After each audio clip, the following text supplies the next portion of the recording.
اللہ الرحمن الرحیم عن ابی ہریرہ قال قال رسول اللہ صلی اللہ علیہ وسلم ان الدین یسر ولن یشاء الدین احد الا غلبہ فسددوا وقاربوا وابشروا واستعینوا بالغدوۃ والروحۃ وشیء من الدلجۃ رواہ البخاری۔ حضرت ابو ہریرہ رضی اللہ تعالی عنہ راوی ہیں کہ سرور کونین صلی اللہ علیہ وسلم نے فرمایا، بے شک دین آسان ہے، لیکن جو شخص دین میں سختی کرتا ہے دین اس پر غالب آ جاتا ہے، لہٰذا میانہ روی اور اپنی طاقت کے مطابق عمل کرو اور خوش رہو، کیونکہ اللہ تعالی تھوڑے ہی سے عمل پر راضی ہو جاتا ہے، اور صبح کے وقت، شام کے وقت اور کچھ رات کے آخری حصہ میں بھی اللہ رب العزت سے مدد مانگو۔ بخاری شریف کی یہ روایت ہے۔ بھائی عزیز و دوستو، اس حدیث طیبہ میں جو کچھ مشکل الفاظ ہیں پہلے میں ان کو حل کرتا ہوں۔ ایک تو یہ فرمایا کہ تم خوش رہو۔ خوش رہو کا مطلب یہ ہے کہ جنت، سلامتی اور اللہ رب العزت کے انعامات و اکرامات کے ساتھ خوش رہو۔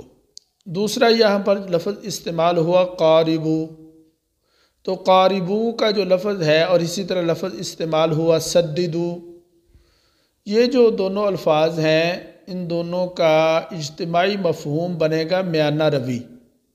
چنانچہ علامہ طیبی رحمہ اللہ فرماتے ہیں قاربو دراصل سددو، یعنی میانہ روی اختیار کرو کی تاکید ہے، لہذا جو معنی سددو کے ہیں وہی معنی قاربو کے ہیں۔ بعض حضرات نے اس کے معنی یہ لکھے ہیں کہ اللہ جل شانہ کا قرب ڈھونڈو، تو یہ ایک دو مشکل الفاظ تھے جن کی میں نے تشریح کر دی۔ اب آتے ہیں حدیث کے مفہوم کی طرف۔ اس حدیث میں بالکل صاف طور پر یہ اعلان فرما دیا گیا کہ دین بہت آسان ہے۔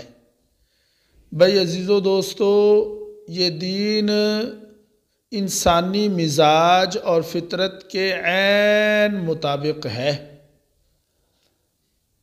انسانی فطرت یہ چاہتی ہے کہ جھوٹ نہ بولا جائے، فراڈ نہ کیا جائے، دھوکہ نہ دیا جائے۔ ہمارا مزاج ہے، انسانی مزاج کے بالکل یہ مطابق ہے بات کہ پورا تولا جائے، کسی پر ظلم نہ کیا جائے، کسی کا حق نہ کھایا جائے۔ لہذا انسان کی ذہنی، فکری، عملی قوتیں بڑے سکون کے ساتھ دین اسلام اور اس کی تعلیمات کو اپنا لیتی ہیں، ہم نوا بن جاتی ہیں۔ ہاں، اگر کوئی شخص خواہ مخواہ اپنے اوپر پابندیاں عائد کرے اور اعمال کی زیادتی کرے اور دین و شریعت میں اپنی طرف سے باتیں بڑھا کر خود ہی اپنے اوپر مشکلات اور تنگیوں کو مسلط کر لے تو وہ اور بات ہے۔ پھر یہ فرمایا کہ دین اس پر غالب آ جاتا ہے۔ اس کا مطلب یہ ہے کہ جو شخص اپنے نفس پر غیر واجب باتیں واجب کر لیتا ہے اور مشکل طریقوں سے عبادت کی مشغولیت اختیار کر لیتا ہے تو دین اس پر غالب آ جاتا ہے، یعنی وہ بعد میں دین کے حق کی ادائیگی سے عاجز ہو جاتا ہے۔